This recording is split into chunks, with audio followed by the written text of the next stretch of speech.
to believe the initial attackers in this Exchange zero-day vulnerability is the Hafnium group outside of China. Their intents aren't entirely clear, but what we know about the Hafnium group is that they typically target the defense industrial base, manufacturing for intellectual property. They also have been targeting vaccine research in relation to COVID and healthcare organizations, as well as any government entities. Now, as I mentioned, we don't know the exact intent of the Hafnium group, and we also have seen other threat actors take advantage of this vulnerability. So if you are in those different industries, definitely be on extreme alert and caution. But even if you're outside of those industries, it's definitely something to take seriously.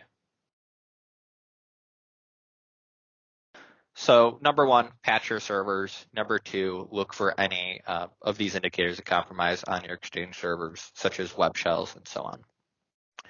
And now, if you do find a web shell on your server, that is definitely a concern. The intent of these groups isn't, extremely well known. A web shell does indicate that there was some type of initial access to the server. So first step, definitely removing that web shell is absolutely critical, because that would cut off any access to the server that an attacker may have.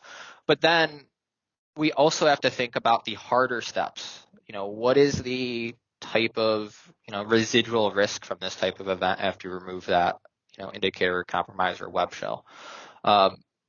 What other things could the attacker be planning? Often cases, if you have a motivated attacker or a very smart attacker, they will get initial access to a system and either steal or dump credentials so they can access accounts later on, or they would move on to additional systems to gain a bigger foothold and more persistence into the network. This is where we talk about a second stage.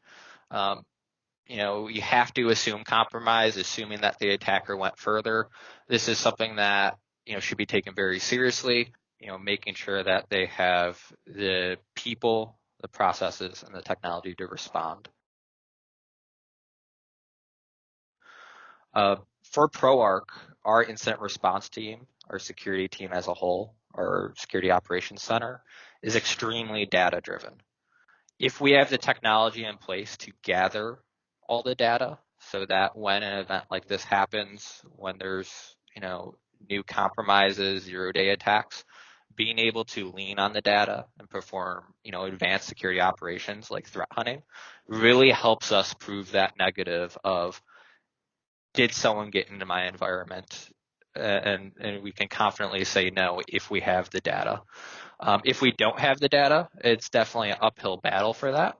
We can't just materialize the data out of nowhere. It takes a lot more manual investigation, manual forensics, and that is, a much more difficult task to do and very limiting.